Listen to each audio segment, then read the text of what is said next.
Good afternoon. Welcome back to Mama Marie's Kitchen. We started a breakfast bar at the restaurant on a Friday morning. We have so many coming in till it takes a little pressure off the kitchen. So I made tomato gravy, and I've served it before on a buffet, but it's been years ago. Well, I can't tell you how many calls I've had to make tomato gravy.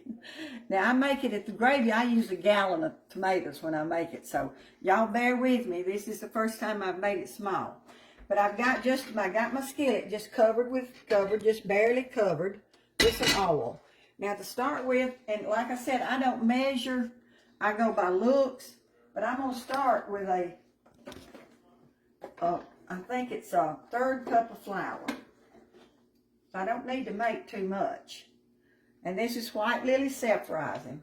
So I'm just going to put them in there. Now you see how it's doing? That's the way you want it to do. You want your flour, you want your skillet to be hot enough that your flour will start bubbling up, okay? I'm going to cut it up just a little bit. I'm thinking I may put a little more grease in. I'm going to put just a little more flour.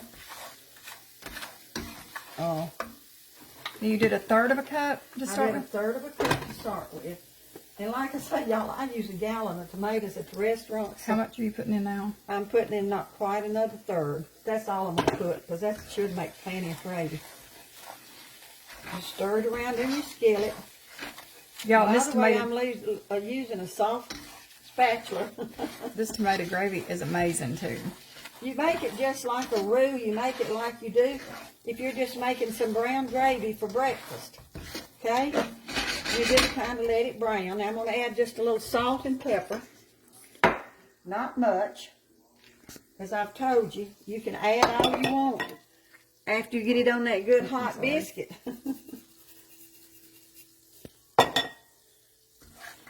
We're just going to let it brown good.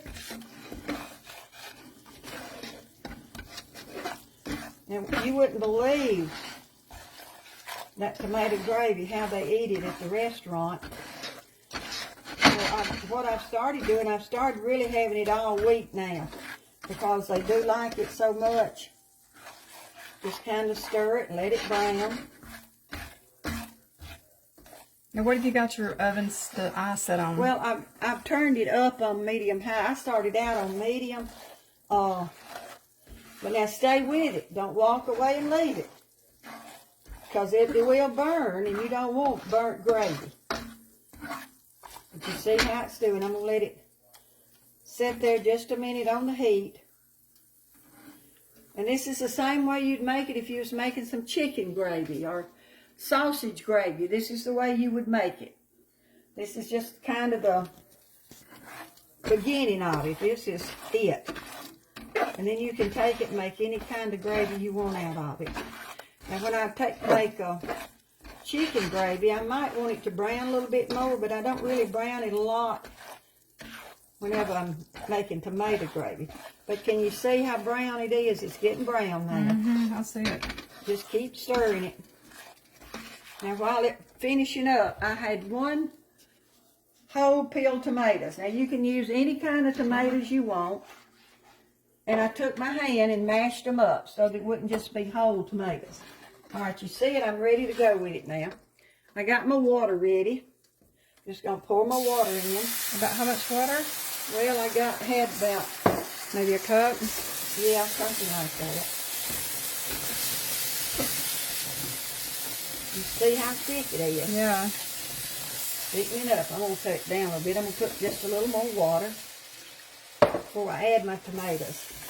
So you add the water, it just depends on the consistency you like? Yes, you just got to play with it, and it's hard to say do 2 this and 3 that. And, all right, now, I'm going to put my tomatoes in. That's all I'm doing.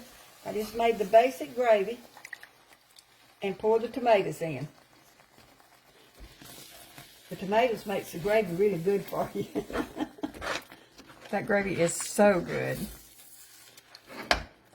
That is my favorite. And everybody at the restaurant likes it real thick. I kind of like my gravy a little runny, but they all like it thick, so I make it kind of thick.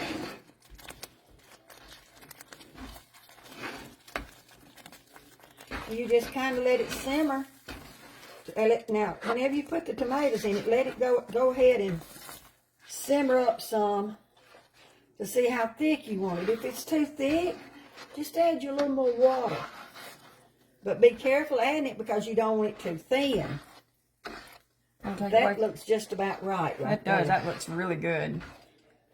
We're going to do biscuits next? No. Not tonight. But put that over some biscuits, I'm telling you. You might want to add your little more pepper to it, according to how you like it. But that is some good eating right there. I want you to get a real good close look on it. That is some good eating gravy. Tomato gravy, that's what that's called. Just follow the directions on the video, and I think you can make you some good tomato gravy. Remember, I also said you could use that same recipe, that same amount. And I had just my bottom covered with grease. I put a third and then maybe not quite 2/3 cup of flour. It's according to how much you want. Like me at the restaurant, I do about 6-7 handfuls and put it in my oil and then open a gallon can of tomatoes in it. But you just play with it. And, you know, it's going to be so good. You're going to just get you a hot biscuit or a canned biscuit. It'll be good. Thank you. I hope you enjoyed this recipe, and I hope you guys at the restaurant, everybody's been asking me how to make tomato gravy. You'll watch this video and you'll find out. Thank you so much for watching. I just appreciate all of you so much, and I'm sorry if I don't get on there. I usually get on Saturdays because I work during the week. But if I don't get on there, I'll let you know if we're sick or anything, but I try to do one every Saturday. But God bless you, God be with you, and have a wonderful week coming up.